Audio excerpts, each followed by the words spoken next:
Muy bien.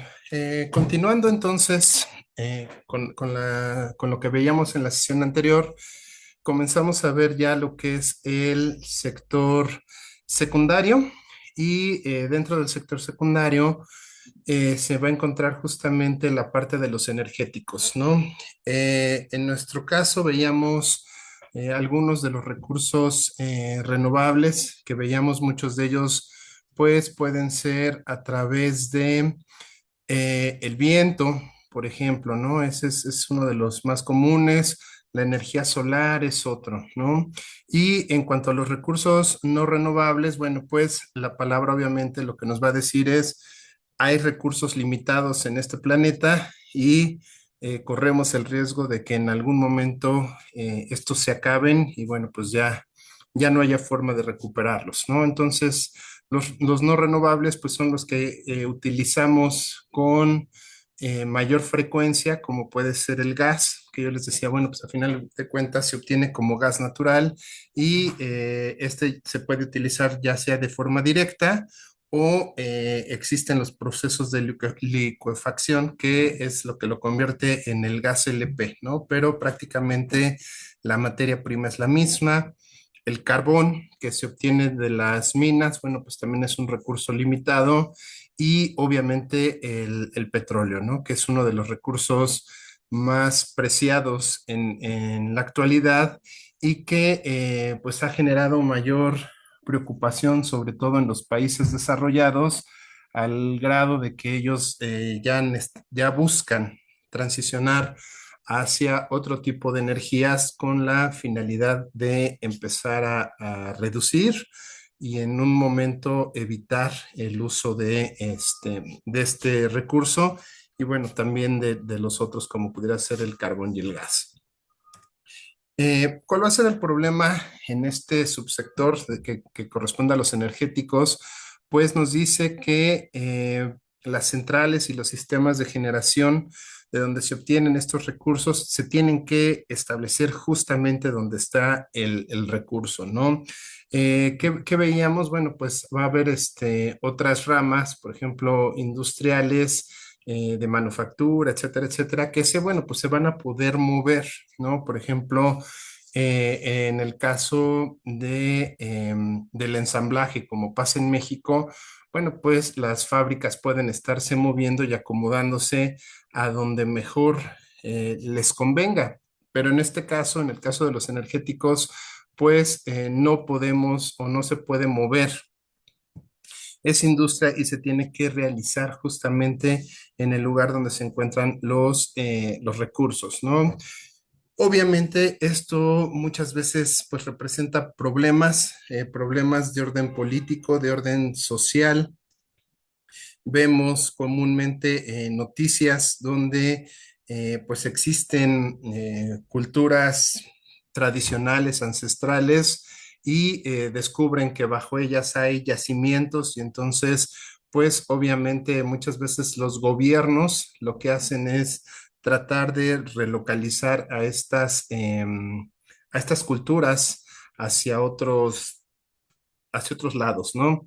A veces se logra, a veces no se puede. Obviamente, bueno, son cuestiones, pues, controversiales, ¿no? Hay quien defiende el hecho de que, pues, por una búsqueda de crecimiento y prosperidad, pues, no importa desplazar las localidades y hay quienes defienden bajo una visión más social el hecho de que, bueno, pues esas culturas ya llevan años ahí y consideran que esas tierras son sagradas y entonces pues no es tan fácil o no debiera ser tan fácil bajo esta visión moverlos, ¿no?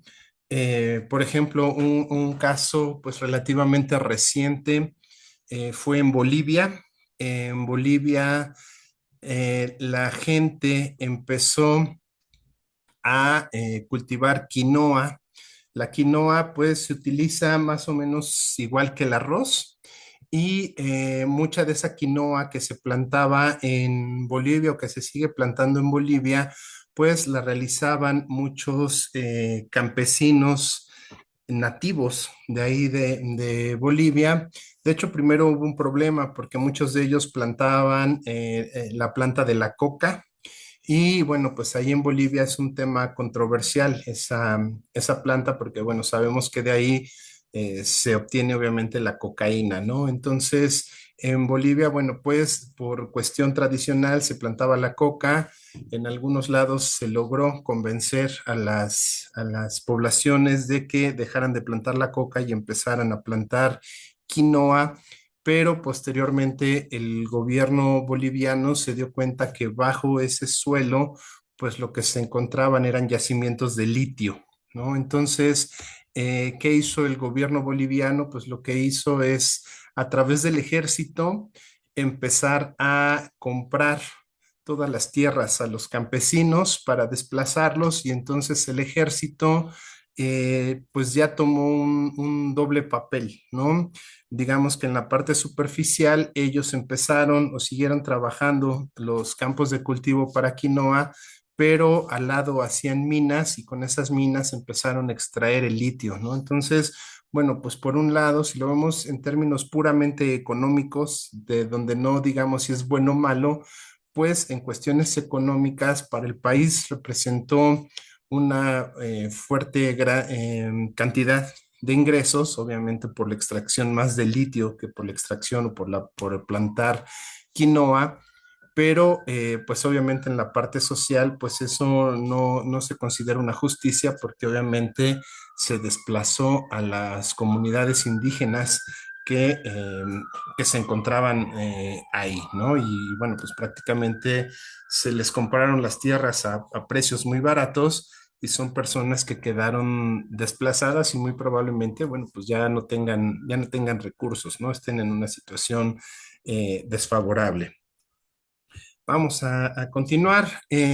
También en la cuestión de los energéticos, pues tenemos la parte de la generación de energía eléctrica, ¿no?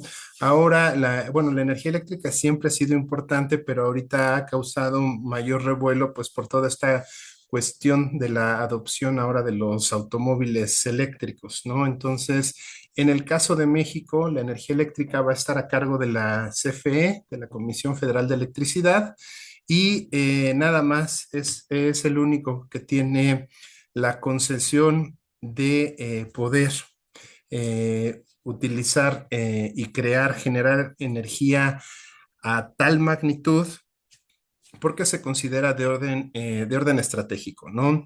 Ya con la llegada de Peña Nieto lo que hizo fue una reforma en la cual se permitió que los particulares pudieran generar su propia energía eléctrica e incluso venderle parte de esa energía eléctrica que se generaba a la CFE, ¿no? Nada más que aquí la ley es un tanto confusa y a final de cuentas, quien termina vendiendo la energía eléctrica al resto de la población, pues va a ser justamente CFE, ¿no? A lo que voy es que en México no hay varias empresas o los consumidores no tenemos otra forma u otra empresa a quien comprarle la electricidad, se la tenemos que comprar directamente a CFE, ¿no? Por cuestión de que se considera un bien estratégico.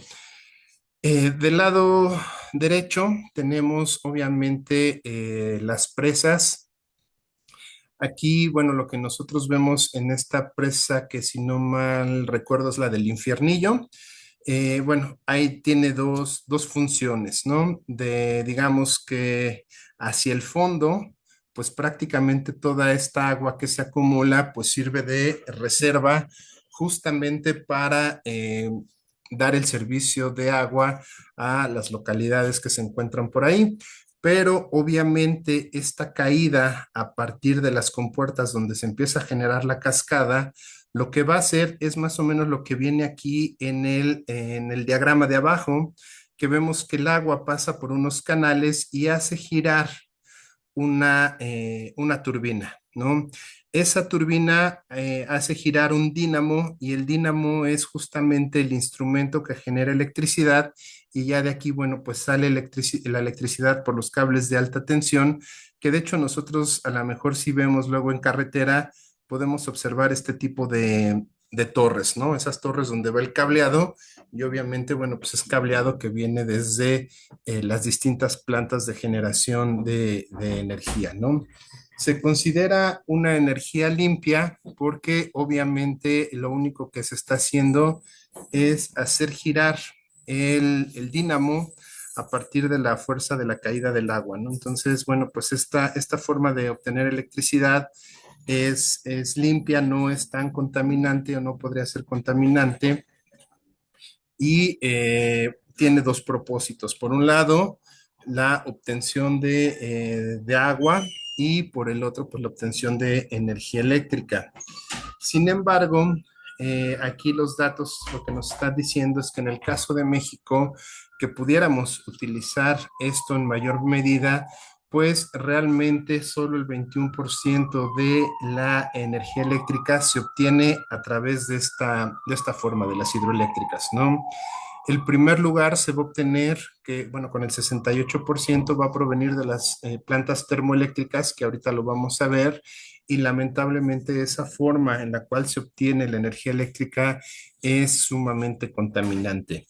Después siguen las carboeléctricas, las nucleoeléctricas, que sería prácticamente energía eléctrica que se obtiene con plantas nucleares. No sé si ustedes alguna vez han visto Los Simpson. Bueno, pues ahí está la representación, ¿no? Justamente la planta nuclear donde trabaja Homero, pues es una planta generadora de energía eléctrica. Y en México, pocos saben, pero tenemos una planta nuclear que se encuentra justamente en Veracruz, en la llamada Laguna Verde, y de ahí se obtiene energía eléctrica. El problema que tenemos con esa planta nuclear es que no se le ha dado mantenimiento desde que se creó, ¿no? Entonces, ya han avisado, ya varias instituciones, incluso los propios trabajadores han avisado que esa planta requiere de mantenimiento, pero pues no se le ha dado el merecido mantenimiento y tenemos ahí un riesgo latente de que se provocara lo mismo que pasó con Chernobyl, ¿no? Entonces, bueno, pues eso es algo importante que a lo mejor tendríamos que tomar en cuenta y preocuparnos un poco, ¿no?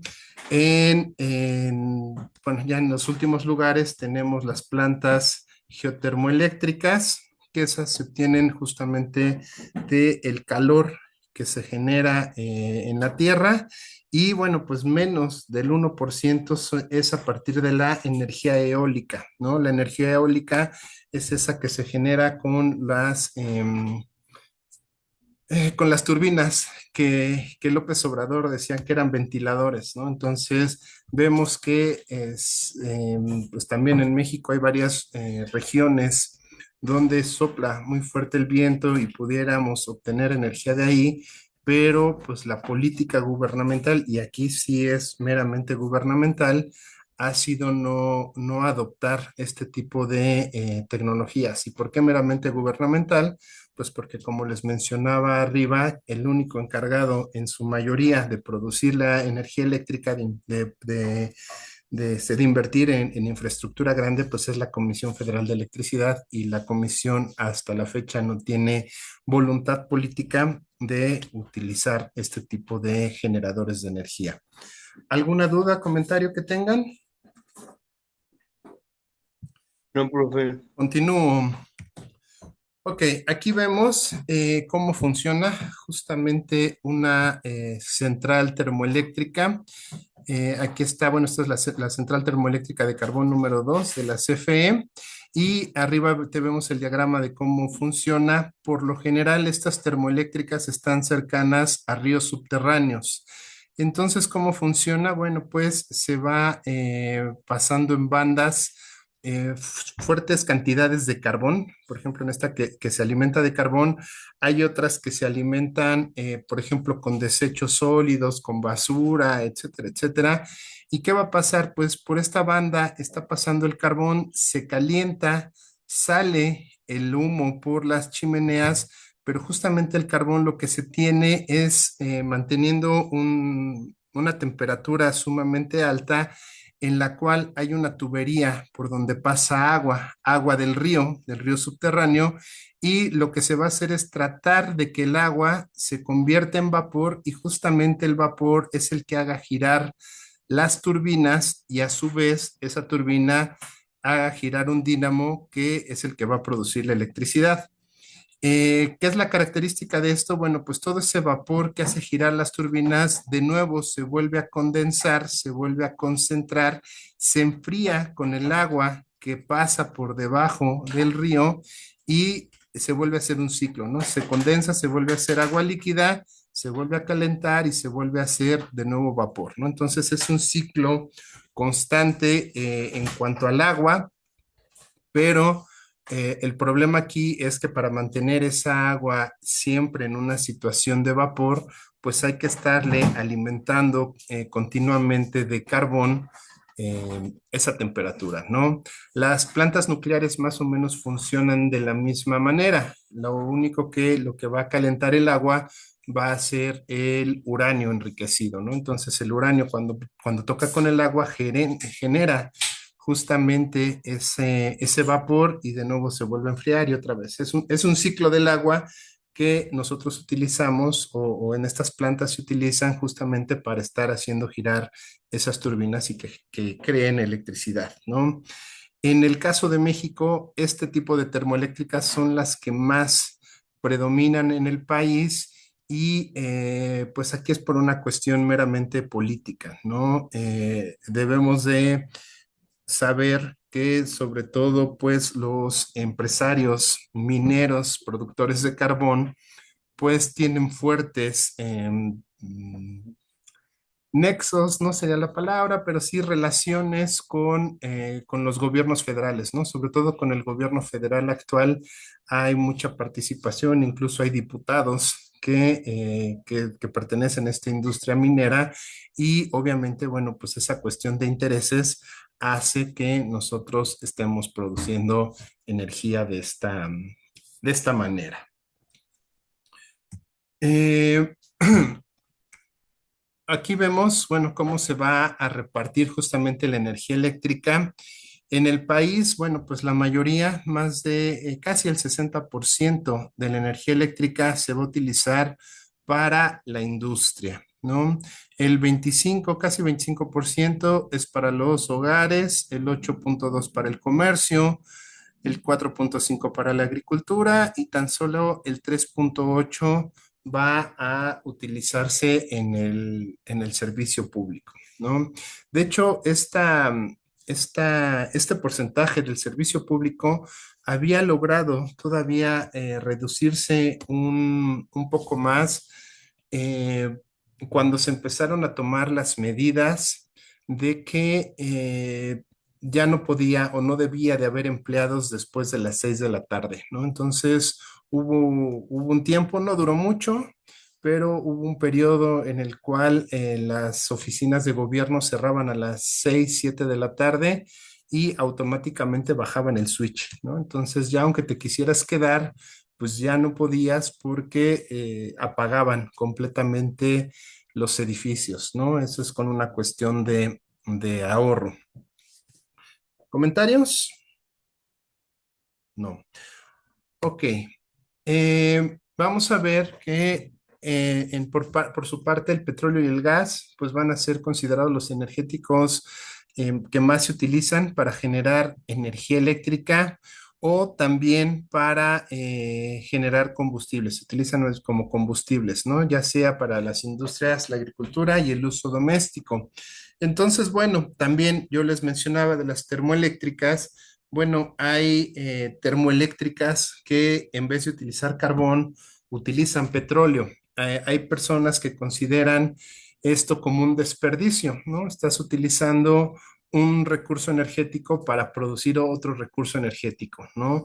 O gas. También hay termoeléctricas que funcionan con gas. Entonces, obviamente, pues la crítica es ese gas, ese petróleo que utilizas para generar energía eléctrica, puedes destinarlo a la mejor para la creación de gasolinas o para reducir el consumo justamente del petróleo y del gas, ¿no? En nuestro caso, bueno, pues prácticamente todos los vehículos funcionan ya sea con derivados del petróleo, con las famosas gasolinas o con la turbocina, por ejemplo, para aviones, helicópteros. El diésel también es otro derivado del petróleo. Y también el gas ha tenido gran impacto como combustible, ¿no? Hay muchísima maquinaria que funciona con gas y también vehículos, ¿no? Por ejemplo, flotillas de microbuses, sobre todo, hay muchas flotillas de microbuses que funcionan con gas. Si ustedes han ido hacia la estación de Cuatro Caminos, ahí justamente en Cuatro Caminos hay pues podríamos decir una especie de gasolinería, pero lo que despachan es gas justamente para los micros que están en ese paradero de Cuatro Caminos, ¿no? Entonces, bueno, pues vemos que los energéticos, les repito, que más se utilizan en el país son el petróleo y todos sus derivados y el gas. ¿Dudas?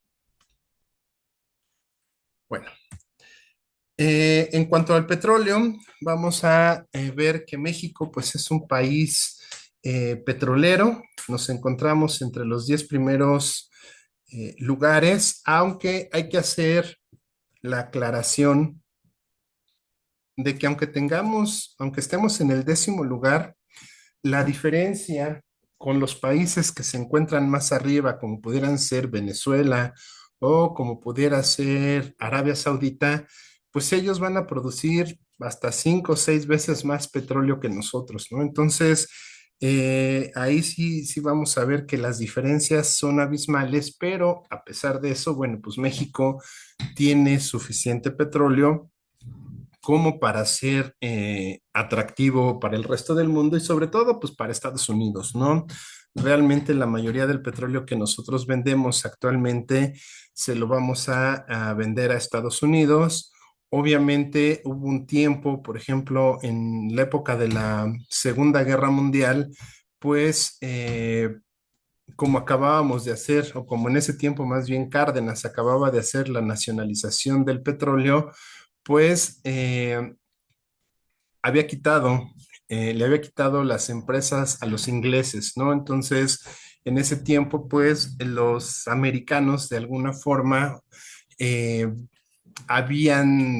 se habían puesto del lado de los ingleses y decidieron ya no comprarle petróleo a México como una forma de castigo, pero bueno, México no tuvo problema porque aprovechó el hecho de la Segunda Guerra Mundial y todo ese petróleo que no le vendía a Estados Unidos se lo empezó a vender a Alemania, ¿no? Entonces, digo, México ha tenido siempre a quien venderle.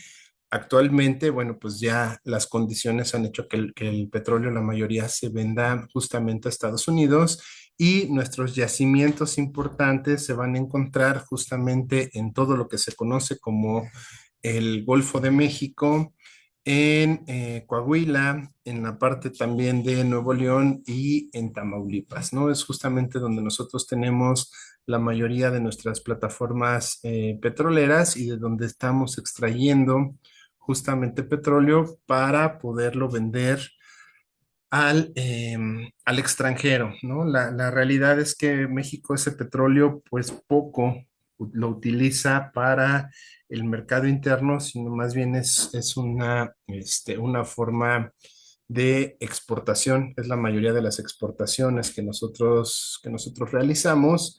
Y bueno, pues para el gobierno es una fuente muy buena de ingresos porque cada barril que se vende pues lleva un impuesto sumamente alto, ¿no? Entonces, obviamente al gobierno le conviene que Pemex esté vendiendo justamente ese petróleo porque eso le implica mayores ingresos. Eh, por esta razón, pues vamos a ver que al igual que pasa con la electricidad, el petróleo va a estar controlado por un monopolio, ¿no? Ese monopolio es una empresa paraestatal que se llama Petróleos Mexicanos y que, bueno, conocemos más bien por sus siglas de Pemex.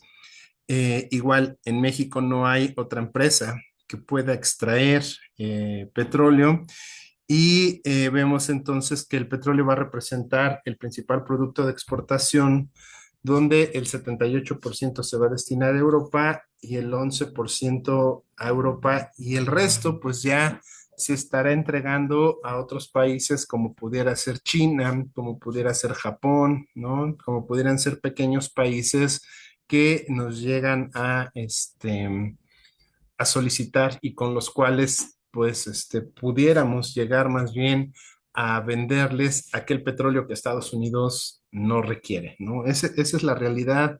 Este país, bueno, tiene una dependencia muy fuerte con Estados Unidos, entonces obviamente pues todos los esfuerzos están enfocados hacia ese país y les repito, pues lo que sobra se le entrega al resto del mundo que nos lo pida. Que bueno, la ventaja es que siempre hay quien quiera comprarnos esos barriles extras, ¿no? En cuanto a la industria, bueno, pues vemos que del periodo de 1940 a 1980, en México se intentó hacer lo que se llamó la sustitución de importaciones. Esto dice, bueno, buscó el desarrollo de la industria mexicana, primordialmente cerca de las ciudades principales como Ciudad de México, Guadalajara y Monterrey. ¿Qué pasó? Pues justamente entre 1940, pues si ustedes observan la parte de la historia, se estaba llevando a cabo la Segunda Guerra Mundial y de hecho ya estaba a punto de finalizar, ¿no? Finalizó en el 45. Obviamente ya para el 40 ya se veía quiénes eran los países que iban a ganar, en este caso los aliados, y pues obviamente los aliados, entre los que participó México, pues ya tenían una idea de qué iban a hacer en cuanto acabara la Segunda Guerra Mundial. Y justamente la idea que se tenía y que se planteaba era que todos los países en ese tiempo llamados subdesarrollados, entre los que se encontraba México, pues la teoría era que éramos subdesarrollados porque no teníamos una industria fuerte, porque dependían nuestras importaciones de lo que nos vendiera el resto del mundo. Entonces, lo que se trató de hacer justamente desde el 40 hasta el 80, pues fue de ir buscando la forma de sustituir justamente aquellas importaciones más fuertes que hacíamos.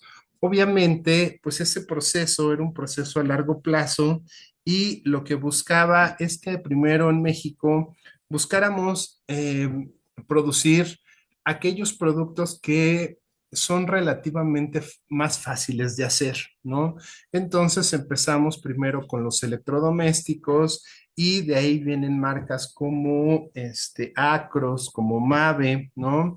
Que ellos se van a dedicar justamente a hacer lavadoras, a hacer refrigeradores, a hacer estufas. Hasta la fecha esas empresas siguen, pero ahí viene justamente su despegue, ¿no?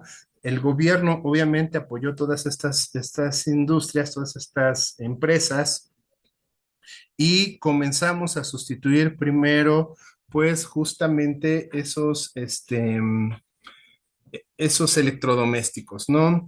Posteriormente, o esa parte de línea blanca, posteriormente el proyecto lo que buscaba era empezar a ya realizar máquinas para transformación, ¿no?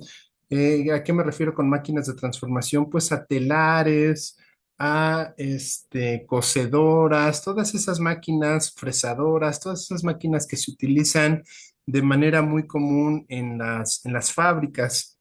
Posteriormente, lo que se iba a buscar era justamente ya empezar a crear maquinaria un poco más grande, maquinaria pesada, como pudieran ser tractores, como pudieran ser camiones de volteo. Después, otra siguiente fase era justamente la de empezar a fabricar automóviles y la última fase que se esperaba bajo este proyecto era que México ya comenzara a hacer aviones, helicópteros y posteriormente la parte de la carrera espacial, ¿no? Si ustedes recuerdan, pues justamente en los 60 es cuando empieza toda esta parte de la carrera espacial entre la entonces Unión Soviética y Estados Unidos por ver quién es el primero que llega a la Luna. Y bueno, pues todos los demás países también tienen por ahí una esperanza también de alguna vez mandar un cohete al espacio, ¿no? Entonces México estaba bajo esa lógica, empezó de alguna forma bien, pero bueno, pues el problema, hubo prácticamente dos problemas aquí, ¿no? El primero, pues fue que justamente los empresarios llegaron a un momento donde ellos ya se sentían satisfechos con lo que tenían. Entonces, muchos de ellos dijeron, pues ya me va bien vendiendo refrigeradores, ya me va bien vendiendo estufas, yo ya no voy a hacer una inversión más grande para tratar de crear ese tipo de máquinas que ahora quieres, mucho menos le voy a invertir para hacer un tractor y mucho menos para generar un avión, ¿no? Ya eso ya me requiere muchos costos, mucha investigación y yo ya estoy satisfecho vendiendo refrigeradores, vendiendo esto, ¿no? Y así como ese, pues la mayoría de las empresas mexicanas decidieron quedarse a ese nivel. Acto seguido, también, bueno, pues la cuestión de que las constantes devaluaciones por las cuales pasaba el país, pues justamente nos hicieron vernos obligados a estrenar el Fondo Monetario Internacional, que también se crea justamente después de la Segunda Guerra Mundial, ¿no? Y entonces ahí, bueno, pues tenemos que pedir recursos y una de las condiciones para podernos prestar esos recursos, pues es justamente ya evitar en la medida de lo posible, tratar de generar esa cuestión de la aeronáutica, de los automóviles. ¿Por qué? Pues porque de acuerdo con la visión que tiene el Fondo Monetario Internacional, México pues no es un país que tenga aún las características para poder estar desarrollando ese tipo de industria que requiere mayor conocimiento, mayor infraestructura, mayores capitales, ¿no? Entonces, bueno, por dos lados, el sueño mexicano de la sustitución de importaciones termina justamente a inicios de la década de los ochentas, cuando es cuando viene la mayor de las crisis, ¿no? Entonces, eh, ahí se nos acaba el sueño, pero queda todavía esa reminiscencia, ¿no? Y entonces, por eso si nosotros analizamos la composición, por ejemplo, de la Ciudad de México, pues vamos a ver que sobre todo todos los municipios que rodean, sobre todo la parte norte de la Ciudad de México, que ya le pertenecen al Estado de México, son perdón, son municipios meramente industrializados, ¿no? Tlalnepantla, el propio Cuautitlán, el propio Naucalpan, ¿no? Toda esa zona era una zona de industria que ha ido desapareciendo. También ahora, bueno, pues ya muchas de esas fábricas que se encontraban ahí han ido desapareciendo y ahora se han ido transformando en departamentos, unidades habitacionales, pero en algún momento, pues toda esa parte estaba contemplada para hacer la industria que estuviera en la Ciudad de México, ¿no? Si uno va a Guadalajara, va a pasar lo mismo. Y en Monterrey, sobre todo, pues se fomentó mucho toda la parte del acero, ¿no? De hecho, si ustedes tienen la posibilidad de ir a Monterrey, pues van a encontrarse que hay un parque, que es el Parque Fundidora, y justamente pues es porque antes allí era una fábrica de fundición donde se generaba el acero mexicano, ¿no? Entonces, bueno, pues vemos que obviamente todavía quedan las reminiscencias, pero pues ese modelo de sustituir las importaciones, de hacer crecer nuestra industria, pues prácticamente se ha abandonado. ¿Dudas? Bueno, seguimos.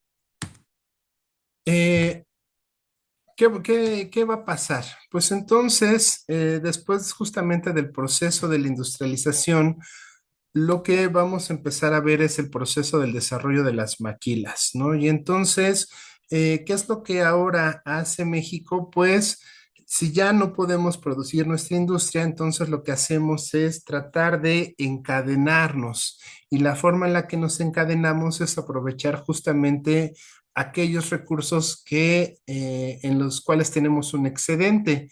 Justamente en el caso de México, pues México es un país con una población muy grande. Y entonces lo que hacemos pues ahora es ofrecer mano de obra barata en específico a las empresas estadounidenses, ¿no? Entonces no pudimos desarrollar nuestra industria y ahora lo que hacemos es abrirnos para que justamente la industria de los países desarrollados, en específico de Estados Unidos, pues lleguen a México y empiecen a contratar a todos estos trabajadores, con la ventaja de que muchos de esos trabajos que se ofrecen justamente en las maquilas, pues van a ser trabajos baratos y de actividades rutinarias que podríamos considerar sencillas, ¿no? Entonces, bueno, pues aquí no quiere decir que sea fácil, pero lo que vemos es que estas personas, por ejemplo, ahí vemos las costureras en las imágenes, costureros, también por ahí hay un hombre, pues están haciendo durante 8 horas el mismo trabajo, ¿no? Entonces es un trabajo repetitivo, es un trabajo por el cual se paga poco, pero es un trabajo muy, muy, muy desgastante, ¿no? Porque tienen que estar trabajando continuamente para que les sea redituable justamente a la empresa el poder estar utilizando a las personas. Otra rama que va a estar ahí justamente en el sector secundario va a ser la minería y aquí nos dice es una de las industrias con mayor peso histórico que con el tiempo ha perdido importancia debido a la caída del precio internacional de los minerales.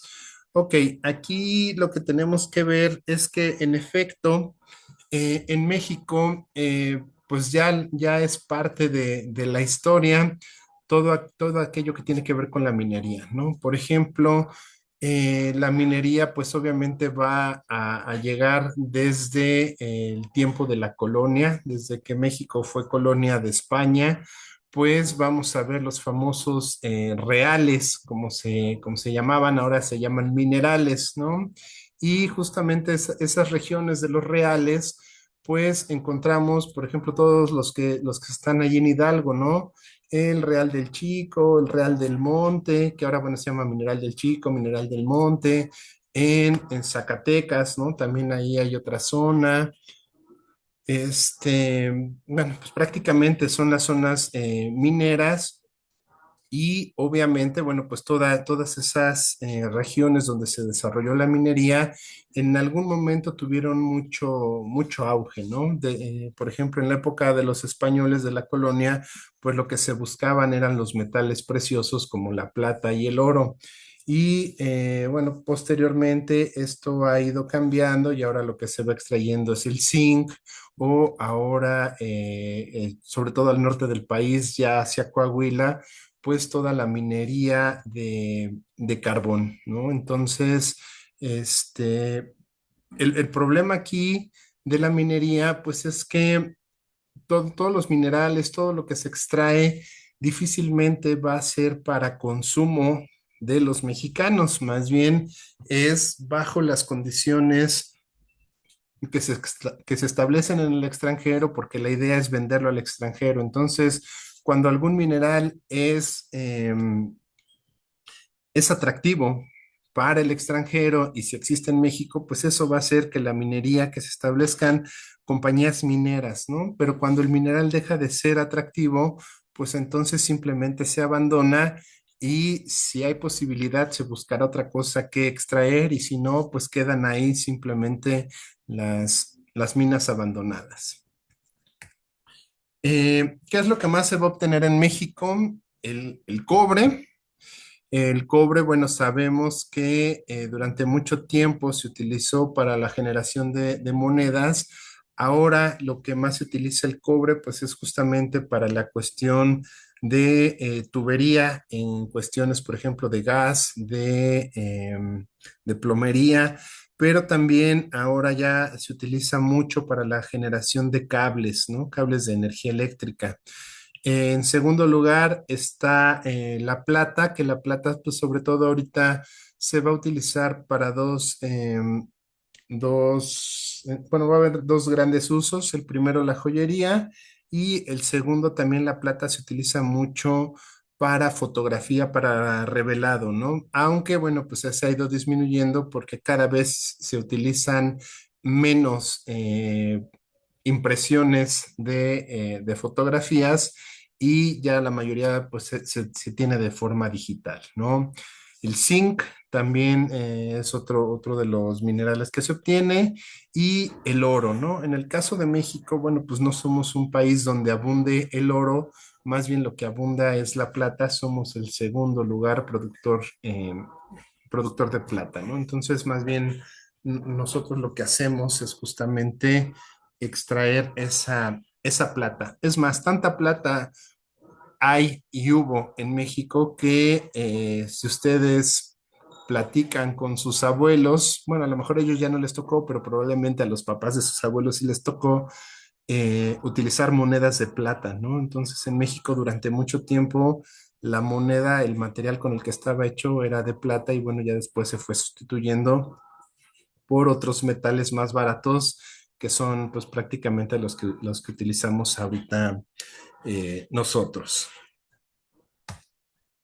En cuanto a la industria pesada, bueno, pues en el caso de México, una de las más importantes es la de el acero. Y las empresas más importantes acereras en México va a ser Siderúrgica Lázaro Cárdenas, Las Truchas, que se encuentra justamente en Michoacán, y los Altos Hornos de Monclova en Coahuila. Eh, esta industria, pues es una industria que deja muchos recursos para el país, sobre todo porque mucho de ese acero se va a destinar a Estados Unidos. Si ustedes han revisado las noticias de los últimos días, pues vemos que esta industria está muy preocupada justamente porque ahora en noviembre, pues se pretende otra vez, digo, ya no sé cuántas veces se ha tocado el tema, pero se pretende el uso de aranceles, ¿no? De que el acero que se vende a Estados Unidos llegue con aranceles y entonces pues lo encarezca. Obviamente toda esta industria lo que ha tratado de hacer es tener acercamiento justamente con el gobierno de Estados Unidos para, para evitar que lleguen los aranceles o al menos los reduzcan. ¿Dudas? ¿No? No, Ok, vamos entonces a continuar. En la obtención de distintos metales, vamos a tener empresas, a lo mejor esta sí la conocen, Peñoles, Cuprum de acero, Nacobre, Trinity Industries y TAMSA, ¿no? La más conocida es Peñoles, que hasta donde tengo conocimiento, salvo que ya hayan hecho otra cosa, Peñoles también es la dueña de Palacio de Hierro, de los almacenes o de las tiendas de Palacio de Hierro, ¿no? Entonces, es una empresa que se dedica justamente a la parte metalúrgica y bueno, pues es de las más importantes de México. ¿Qué características tienen estas empresas? Pues contratan un gran número de trabajadores. Pues aquí vemos justamente la imagen, ¿no? ¿Cuántos trabajadores están aquí para tratar de mover esta olla de acero fundido, ¿no? Entonces, ¿dónde se van a ubicar? Pues la mayoría se ubican en Nuevo León. En específico, estaban en la ciudad de Monterrey, en Coahuila, en la ciudad de Monclova, en Durango, en Veracruz, en Puebla y en Querétaro. Salen obviamente los primeros lugares o la mayoría del trabajo de este tipo de industria va a estar en Nuevo León y en Coahuila. En cuanto a la industria, dice, la industria metalmecánica se encarga de la fabricación y ensamble de maquinaria, equipo electrónico, informático y de consumo, ¿no? Entonces, en México, esta industria también tiene cierta importancia, sobre todo en México más bien se va a enfocar a la cuestión de ensamblar maquinaria, ¿no? Es una parte muy parecida justamente a lo que veíamos con la maquila, pero, por ejemplo, en la parte norte del país eh, tenemos varias empresas que se dedican sobre todo al ensamblado de pantallas, ¿no? De las pantallas LED, la mayoría están allí en el norte, ¿no? Entonces, eso es algo interesante porque ya no lo he visto, pero sobre todo cuando estaba el gobierno de Peña Nieto, algo que se presumía y se presumía por utilizar los datos, porque realmente no era como tal, era que decían que México era el mayor exportador de pantallas tipo LED en el mundo. El problema que no nos decían es que las pantallas no se fabricaban en México, ¿no? Las piezas llegaban, o más bien las pantallas venían, ¿cómo se llama? En partes, y aquí en México simplemente se ensamblaban, ¿no? Se juntaban las partes y se metían en las cajas, las pantallas. Entonces, bueno, pues el gobierno de Peña Nieto anunciaba como que vendíamos nosotros grandes cantidades de pantallas al mundo, pero nosotros lo único que hacíamos era ensamblarlas y meterlas en las cajas, ¿no? Entonces, bueno, pues ahí había un poco de trampa en esa información que daba el gobierno en ese tiempo, ¿no? También con cuestiones de informática en el sentido del ensamblado de computadoras o del ensamblado de ciertos dispositivos, también se hacen en México, pero pues nada más unimos piezas, ensamblamos, terminamos el producto, pero realmente todo lo que tiene que ver con el diseño o con la generación de las piezas, que es lo verdaderamente caro en un dispositivo, pues no se va a hacer aquí. ¿Qué empresas van a destacar en esta parte del ensamblado? Pues van a estar General Electric, va a estar Condumex, Hewlett Packard. Muchas de las computadoras Hewlett Packard se van a ensamblar aquí en México. Philips, Mave que sí es una empresa, bueno, Mave y Acros son empresas originalmente mexicanas, muy probablemente ya tengan capitales extranjeros, como el caso de Acros, ¿no? Que ya tiene participación con Whirlpool y ya la empresa, bueno, pues ya se llama ahora Acros Whirlpool. Pero bueno, todas estas empresas se van a dedicar justamente al ensamblaje de este tipo de productos. En cuanto a la industria química, farmacéutica y de cosméticos, pues lo que vamos a ver es que aquí en México se fabrican anilinas, pinturas, medicinas, cosméticos, y las empresas que más van a destacar son Aventis, Bayer sobre todo para la creación de medicinas. Comex, bueno, Comex creo que todo el mundo la conocemos, son no es la única, pero sí es la empresa que mayor dominio de mercado tiene en la parte de las pinturas, sobre todo de pinturas para el hogar o para negocios.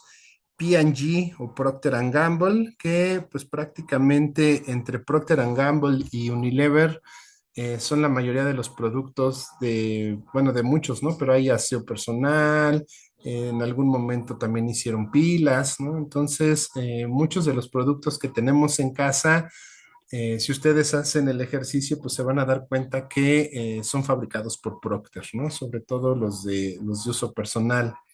DuPont también se dedica una parte a la creación de pintura.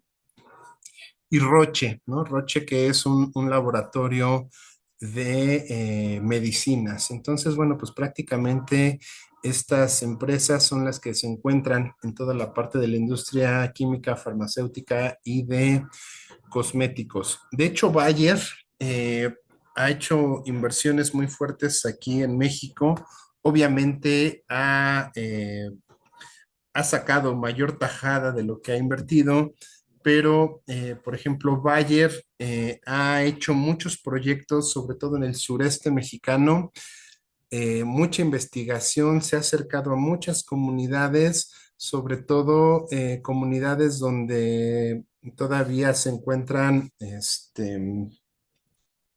personas que practican la herbolaria y ellos han estado revisando muchas de las plantas que se utilizan, ¿no? En herbolaria. ¿Cuál ha sido la intención de todo esto? Bueno, pues ver la manera en la cual procesar esas plantas y convertirlas en pastillas o también ver cuáles son los componentes que tienen muchas de las plantas que se utilizan en herbolaria y si no lo pueden hacer procesando la planta, generarlo de manera artificial, pastillas que vayan conteniendo esas dosis de sustancias que tiene la planta y entonces ellos poder vender esas medicinas, ¿no? También Bayer tiene otra división que pocos conocen, y que es realmente como empezó. Bayer no empezó siendo una farmacéutica, sino más bien siendo una empresa de tintes, ¿no? Y muchos de los tintes para ropa, para pintar la ropa, justamente son creados por Bayer, ¿no? De hecho, la primera compañía que empezó a hacer ropa, bueno, más bien a hacer que la ropa tuviera colores distintos a los blancos y a los amarillos que se obtienen con las fibras naturales, fue Bayer. Bayer fue el primero que empezó a generar ese tipo de pinturas y ya de ahí, pues gracias a eso ya tenemos ropa de muchos colores, ¿no? De ahí viene la idea. ¿Qué más tenemos en México? La industria automotriz. Vemos que esa industria, pues nos dice, es intensiva en capital y fuerza de trabajo, o sea, se requiere muchísimo capital para poder pertenecer a esta industria, pero también, bueno, pues es atractivo para México en específico porque son demandantes de mucha fuerza de trabajo, ¿no? Y entonces, bueno, pues el problema es que justamente esa necesidad de fuertes sumas de dinero, pues van a ser barreras para que pueda haber muchos competidores, ¿no? Entonces, pues lo que vemos es que la industria automotriz en México está dominada por empresas extranjeras, prácticamente pues cualquier marca que veamos nosotros en México, pues va a pertenecer a algún capital extranjero, ¿no? Por ejemplo, Nissan, Mazda, pues, son de capital japonés, está Kia, Hyundai, que son coreanos, está Volkswagen, que es alemán, todo el grupo de General Motors, que es americano, ¿no? Entonces, bueno, pues vemos que prácticamente, bueno, ahora los coches chinos, ¿no? Que han llegado los BYD, los Genie, los Hack, ¿no? Todos esos, o Jack, como lo quieran llamar, pues todos esos son marcas extranjeras, ¿no? No hemos podido desarrollar una industria automotriz propia. Y esta industria automotriz, pues prácticamente va a tener dos grandes ramas. La primera es la de la fabricación de automóviles. En México se fabrican muchísimos automóviles, no solamente para el mercado local, sino también para el extranjero. Mucho de eso va destinado a Estados Unidos y otra gran parte va destinada incluso a Europa, ¿no? Por ejemplo, prácticamente Volkswagen en su planta que tiene en Puebla produce mucho que se destina sobre todo para Europa, ¿no? Y la fabricación de autopartes, también la fabricación de autopartes, hay empresas, ahí sí hay empresas más pequeñas, como puede ser Mopar, que no hacen como tal el auto, pero tienen la licencia de vender justamente esas refacciones. A veces las refacciones a un precio más bajo que el precio que puede generarse de fábrica o que podemos encontrar a veces de agencia, ¿no? Y muchas veces esas partes obviamente se encuentran certificadas por la propia marca. Entonces, ahí sí vamos a encontrar que puede llegar a haber empresas mexicanas que se dediquen no a hacer el auto, les repito, pero sí a hacer alguna parte de este. Los mayores productores, como les mencionaba, pues van a ser General Motors, Volkswagen de México, Ford Motor Company y Nissan mexicana. por ejemplo, ahí en la zona de Cuautitlán, si ustedes van sobre la carretera hacia Querétaro, pues van a encontrar Ford, ¿no? Entonces ahí, a veces uno llega a pasar y ahí se ven todos los carros de la producción que están justamente listos para venderse en algún momento.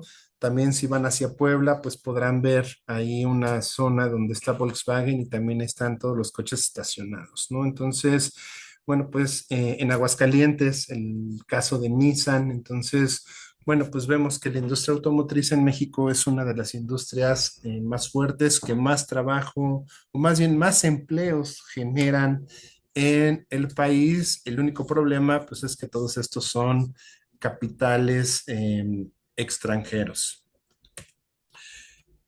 Los mayores productores de autopartes que vamos a encontrar va a ser Grupo Alcoa, que son de Japón, Grupo Bocar, que es de Alemania, Goner de México, Delphi Corporation y Kenworth mexicana, ¿no? Generalmente la de Goner, Delphi y Kenworth son capitales extranjeros, pero ya tienen una participación muy fuerte de capital mexicano, ¿no? Entonces ya es un capital por ahí mixto. De hecho, en Kenworth lo que se hizo fue más o menos como lo que se hizo con Coca-Cola, ¿no? Tener la marca, pero conseguirla con capitales mexicanos. En cuanto a la manufactura, pues vemos que estas las vamos a considerar como industrias de transformación o ligeras. En México es donde va a estar la mayoría de los obreros industriales.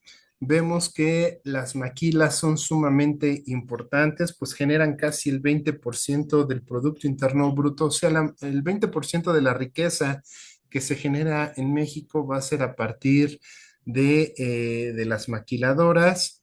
Y pues, ¿qué es lo que vamos nosotros a estar maquilando?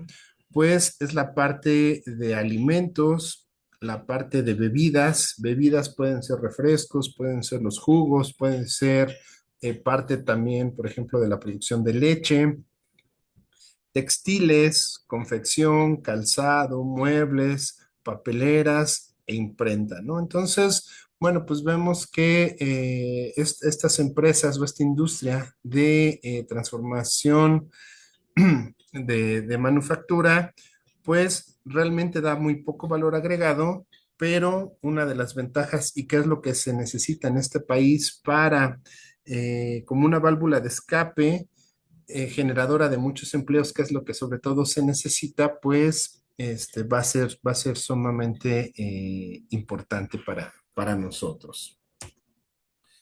¿Cuál es el problema al que nos enfrentamos? Pues nos enfrentamos a nuestro más grande competidor, que va a ser China, ¿no? Y obviamente, bueno, pues aquí China es un riesgo muy fuerte para México porque China va a pagar salarios 4.5 veces más bajos eh, que los de México, ¿no? O sea, si en México los salarios son muy baratos, pues imaginémonos el caso de China, que todavía son más baratos. Y es más, esta cifra me atrevería a decir que todavía ha crecido aún más porque justamente con los últimos ajustes que ha hecho el gobierno actual, el gobierno de Sheinbaum, de subir los salarios mínimos, pues entonces ese diferencial podríamos estar pensando que a lo mejor ya fuera de 6 veces, ¿no? Entonces, obviamente, eh, por un lado, pudiera volverse un problema en cuanto a reto. ¿En qué sentido? Pues en el sentido justamente de que las empresas internacionales lo que van a buscar es el costo, ¿no? No importa para una empresa internacional el tema del ser humano, ¿no? Entonces, pues obviamente a las grandes empresas no les va a importar si le alcanza o no le alcanza al obrero para vivir. Lo que le va a importar es dónde ese obrero va a poder hacer el trabajo que yo requiero y dónde me va a costar menos, ¿sale? El problema, pues es justamente que los obreros chinos son más baratos y además China por su población puede, nos dice, puede ofrecer 10 veces más la cantidad de obreros, ¿no? Entonces, bueno, pues China ha utilizado esa ventaja que como país le conviene. Estoy hablando a nivel de país. Obviamente a nivel de personas, pues no es nada conveniente, pues porque son sueldos infrahumanos, ¿no? Es más, el caso de China, pues algunos dicen es una especie de esclavismo disfrazado, ¿no? Esos niveles a los que se les paga a los obreros chinos, pues son niveles sumamente bajos. Vemos casos, hay documentales incluso donde se ve que vienen las embarcaciones de China, sobre todo a Estados Unidos y también a México, y en el trayecto del barco que tarda aproximadamente 30 días en llegar de China a México, de China a Estados Unidos, pues ahí van los obreros dentro del barco justamente trabajando, ¿no? ¿Con qué finalidad? Pues con la finalidad de ir reduciendo el tiempo de exportación de los productos que se están solicitando. Obviamente esas son condiciones infrahumanas, eso también es muy importante tenerlo en cuenta y obviamente cuando se hacen este tipo de análisis, pues hay que tomar los dos aspectos, ¿no?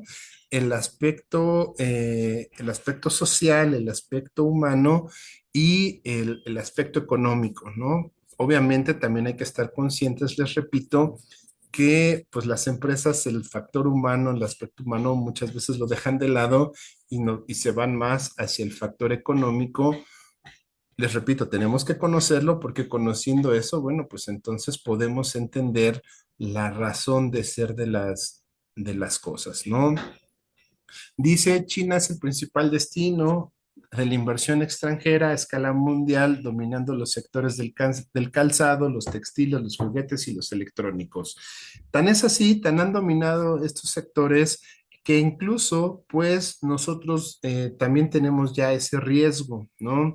Por ejemplo, si ustedes van al centro histórico, van a una zapatería, pues antes lo que había aquí en México era mucho calzado que sobre todo se producía en León, Guanajuato, ¿no? Ese era el lugar donde se producía el calzado y ahora mucho de ese calzado pues ya dice Made in China, ¿no? Entonces ya ese calzado que producen los chinos pues llega a ser más barato que el local.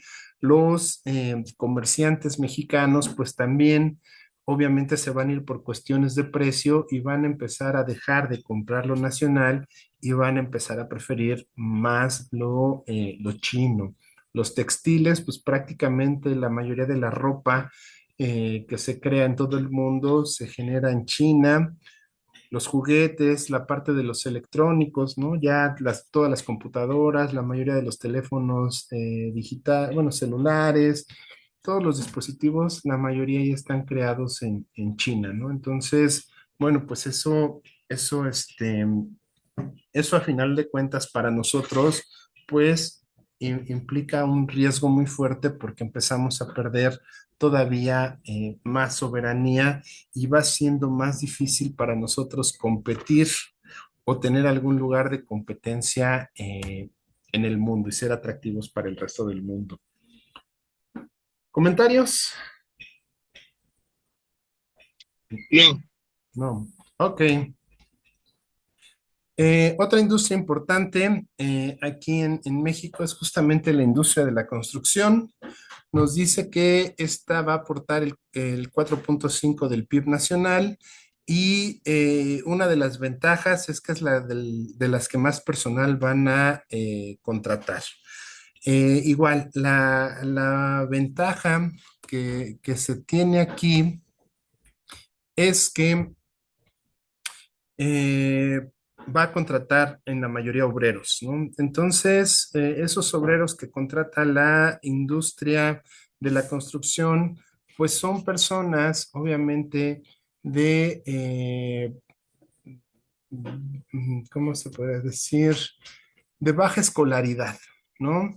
Entonces, bueno, pues también nosotros cuando revisábamos nuestras primeras clases, veíamos que esa era una cualidad de México, ¿no? Una cualidad en la que pues la mayoría de la población en México es gente poco preparada. Veíamos que el promedio nos decía que llegaban a preparatoria, primer año de preparatoria en un promedio, pero tomar ese promedio pues nos quiere decir que realmente mucha gente no está acabando la primaria o la acaba con problemas, algunos llegarán a la secundaria, ¿sale? Entonces, ese bajo desempeño escolar que tiene la población mexicana en su conjunto, pues también va a hacer que obviamente lo que se demande es algún empleo donde no se requiera una gran cantidad de conocimientos y justamente la industria de la construcción es una de las que más se apegan a ello.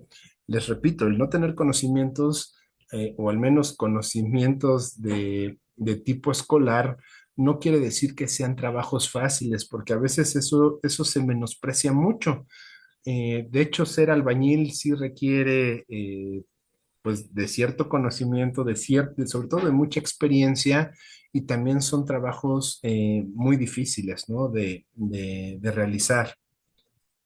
¿De qué se va a caracterizar esta industria de la construcción? Pues nos dice, va a ocupar grandes cantidades de fuerza de trabajo poco calificada que permite pagar salarios bajos, ¿no? Entonces, bueno, pues vemos que también para los dueños de las empresas constructoras, esto es un negocio muy bueno. ¿Por qué? Pues porque vas a poder contratar mucha gente pero realmente pues les vas a tener o se les va a tener que pagar muy poco, ¿no? Entonces, pues ya eso va a representar de alguna forma un ahorro en costos que, que permita darle mayores ganancias al dueño o a los dueños de las constructoras.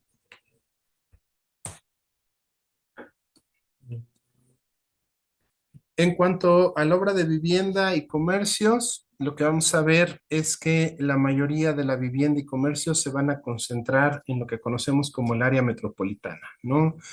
La Ciudad de México está llena ya de vivienda. De hecho, las pocas fábricas que existían, pues se han retirado ya de la ciudad y en su lugar, pues van construyéndose unidades habitacionales, ¿no? O sea, a veces uno dice, pues no, ya no hay para dónde crecer en esta ciudad y ya en un huequito pues de repente se quita y empieza a construirse nuevas unidades habitacionales, ¿no? Y en el caso del Estado de México, pues podemos decir que hay dos estados de México, ¿no? El Estado de México que está pegado a la Ciudad de México y el Estado de México que está hacia afuera. Entonces, el Estado de México sí muestra esas diferencias de una forma muy, muy notoria. Toda la parte que pertenece a la mancha urbana, pues lo que vamos a ver es que se construyen las llamadas ciudades dormitorio, ¿no? También se construyen muchas casas, muchos departamentos, obviamente pues para personas que tienen la intención justamente de trabajar en la Ciudad de México o lo más cercano a la Ciudad de México, y aquellos que ya no pueden o que ya no tienen la intención de de trabajar hacia la Ciudad de México, pues son los que se quedan justamente en las zonas rurales, ¿no? Entonces, por eso les digo, pues nosotros podemos hablar de que hay dos estados de México, la parte urbana y la parte rural, ¿no? Y ambos parecieran ser dos mundos muy diferentes.